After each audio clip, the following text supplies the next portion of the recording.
बेधड़क इंडिया, बेबाक, बेखौफ, बेधड़क। नमस्कार, प्रणाम, जोहार। मैं आपको बेबाक, बेखौफ और बेधड़क अंदाज में ही बताऊंगा कि आने वाले केंद्र सरकार के मानसून सत्र में क्या होने जा रहा है। कुछ सूत्रों के मुताबिक जो बातें उछल कर आ रही हैं, अगस्त में ये जो मानसून सत्र में सरकार हो सके तो एक प्राइवेसी बिल पेश करेगी, क्योंकि आपको याद होगा कि कुछ वर्ष पहले पेगासस, याद आया आपको? पेगासस जो है वो एक जासूसी ऐप था, जिसकी वजह से सारे मंत्री, विधायक, एमपी, एमएलए और इवन दैट की जो ब्यूरोक्रेट्स थे, बिजनेस क्लास के लोग थे, जो डिफेंस में लगे लोग थे, उसके जद में सुप्रीम कोर्ट के भी कुछ जजेस और वकील आ गए थे और उसको लेकर सदन में बहुत हंगामा हुआ और सरकार को उसका उत्तर देना पड़ा। और ये पेगासस जो था वो सरकार के लिए बहुत ही उस समय के लिए जरूरी था, सरकार जैसा कि बता रही थी। अब हम बात करते हैं कि सरकार पेगासस को तो यहाँ पर अब टच नहीं कर सकती है, लेकिन एक ऐसा बिल लाने जा रही है जिसकी बिल के माध्यम से सरकार आपके व्हाट्सएप, इंस्टाग्राम, मेल, ये कहीं भी पेनिट्रेट कर जाएगी और आपकी जितनी सीक्रेसी है, जितनी प्राइवेसी है, वो सारा डाटा सरकार के जद में होगा। और उसकी वजह सरकार बताती है कि crypto currency, black money, tax की चोरी, जो फ़ोन पे बात होती है, इसको लेकर के सरकार ये बिल लाएगी। और सरकार इस पावर से किसी से भी कोई भी बात कहीं भी कर रहा हो, वो घूस की बात हो, ईडी की बात हो, उन तमाम चीज़ों में उसके घूस करके वो बात को सरकार पूरी तरह से देख सकती है। अब रही बात क्रिप्टो की, क्रिप्टो करेंसी का लॉकडाउन के समय से हम चर्चा में देख रहे हैं और क्रिप्टो करेंसी को सरकार लाना चाहती है। वित्त मंत्रालय के कई टेक्नीशियंस, कई सीनियर ब्यूरोक्रेट्स, आईएएस अफसर्स लगे हुए हैं कि इसे कानूनी रूप दिया जाए। और भैया क्यों नहीं दिया जाए? क्योंकि अमेरिका भी चाहता है कि क्रिप्टो को भारत में कानूनी रूप दिया जाए, क्योंकि उसका इकोनॉमिकल फ़ायदा अमेरिका को है।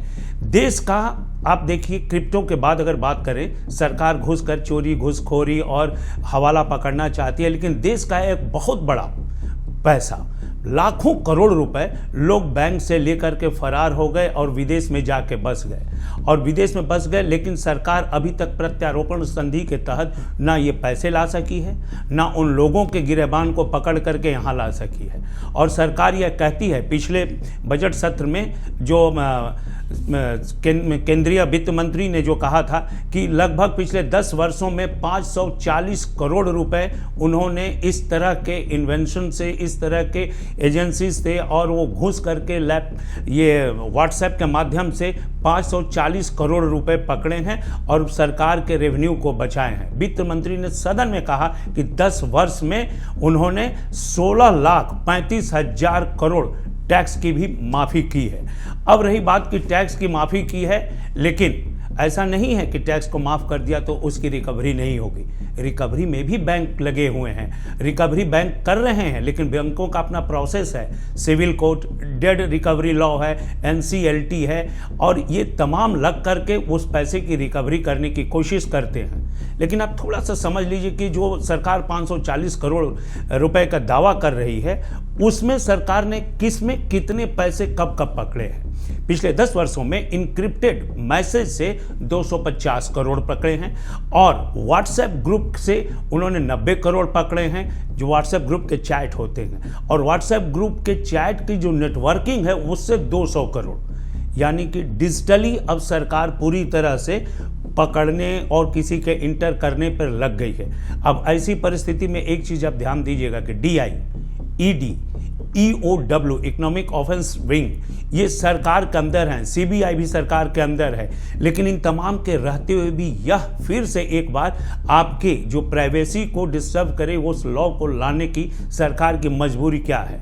क्योंकि सरकार में वित्त मंत्री तमाम चीज़ों, मुद्दों को सदन में रखा। उन्होंने कहा कि 2,36,000 करोड़ रुपए उन्होंने पिछले और क्या कहलाता है उसमें लोन दिए थे, जिसमें से 786 करोड़ रुपए रिटर्न ऑफ हुए हैं। ये अमाउंट पिछले 10 वर्षों में हुआ है।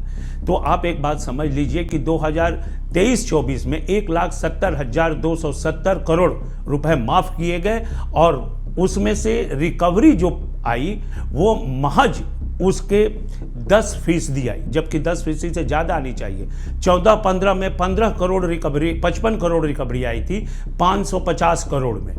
और ये बिल जो है ना, सरकार इसको लाना चाहती है और सरकार के लिए मुश्किल नहीं है। पिछले 10 वर्षों में मोदी जी के जो तौर तरीके हैं और ये बीजेपी सरकार के जो तौर तरीके हैं एनडीए सरकार की, वो सदन में इस बिल को पास करा लेगी और उसके बाद वो इस बिल को राज्यसभा में भी पास कराएगी, लोकसभा में पास कराएगी। यदि आप सुप्रीम कोर्ट में गए तो सरकार निश्चिंत है, उस बिल पे मुहर लग ही जाएगी।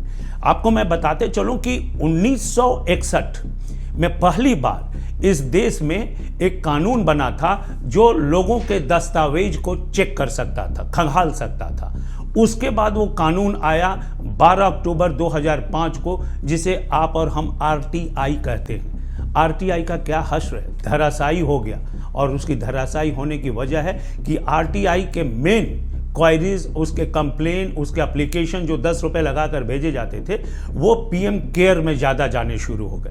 और इतना ज़्यादा जाने शुरू हो गए कि वहाँ पे लॉक्ड हो गया सब कुछ। अब वहाँ के पदाधिकारियों ने इन लोगों को जवाब देना बंद कर दिया पीएम केयर से, और जो लेगेसी पीएमओ से चलती है देश के निचले पादान तक जाती है, अंतिम पादान तक। और यही हश्र हुआ केंद्र से जो सेंट्रल गवर्नमेंट के पदाधिकारी हैं, स्टेट गवर्नमेंट के पदाधिकारी हैं, डिस्ट्रिक्ट गवर्नमेंट जो पदाधिकारी हैं, ये सारे लोगों ने उसको टेकन फॉर ग्रांटेड लेने लगा आरटीआई को। क्योंकि आप लोगों ने भी बहुत जगह आरटीआई किया होगा, उसका जवाब कितने दिनों में कब तक आता है और जवाब क्या आता है ये भी आपको मालूम है। आरटीआई में करोड़ों एप्लीकेशन, लाखों नहीं करोड़ों एप्लीकेशन बंडल में बांधकर फेंक दिए जाते हैं, उनका जवाब देने वाला कोई नहीं हो पाता है। सरकार स्वयं सदन में बताती है कि 29 कंपनियां ऐसी हैं जो 1000 करोड़ से ज्यादा लोन लेकर फरार हो गई, जिसमें टोटल उन्होंने एक कैलकुलेशन किया जिसमें 61,027 करोड़ इन कंपनियों के पास रकम पड़े हुए हैं जो उन्होंने बांटा नहीं है, लौटाया नहीं है और सरकार उसकी रिकवरी नहीं कर पाई है। भैया क्यों? अभी तक ईडी ने भी 282 करोड़ रुपए पकड़ा है और लोगों को लौटाया है, जबकि ईडी 5 लाख करोड़ से ज्यादा रकम पर काम कर रही है। उसका क्या होगा बाकी का? क्योंकि ईडी में एक ही व्यक्ति को 3 बार एक्सटेंशन दिया गया, संजय मिश्रा जी को। और ईडी का जो मैक्सिमम छापेमारी होती है, धरपकड़, वो आप देखेंगे पॉलिटिशियंस के लिए होती है। अब ये भी समझने वाली बात है पॉलिटिशियंस के लिए हो, और ये जो बार बार लोग कहते हैं कि वॉशिंग मशीन में चले जाओ और धुल के साफ हो जाओ, तो एक आरोप तो भारतीय जनता पार्टी पे और इस सरकार पे लगता ही रहा है शुरू से। तो ये जो सरकार जो अभी प्राइवेसी में कानून लाने जा रही है, तो इससे आप सतर्क हो जाएं। आप व्हाट्सएप चैट, व्हाट्सएप ग्रुप में रह रहे हैं, इंस्टाग्राम में हैं, आप कहीं भी हैं, एक्स पर हैं, मेल में हैं, या अब ज़्यादातर देखेंगे पॉलिटिशियन, ब्यूरोक्रेट्स जो खास करके, या फिर बिजनेसमैन व्हाट्सएप कॉल करते हैं कि आ जाओ व्हाट्सएप कॉल पे आ जाइए, उस पर बात करते हैं।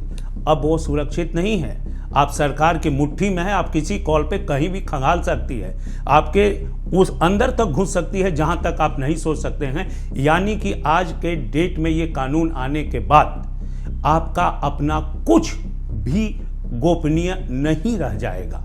आप खुलेआम, और जिस तरह कहते हैं ना कि हमाम में नंगा होना, आप राष्ट्रीय स्तर पर नंगे हो जाएंगे और आपका कुछ नहीं रहेगा। आप सही हैं तभी बचेंगे, आप जद भर भी गलती है आपकी तो आप पकड़े जाएंगे और सरकार की गिरफ्त में आएंगे।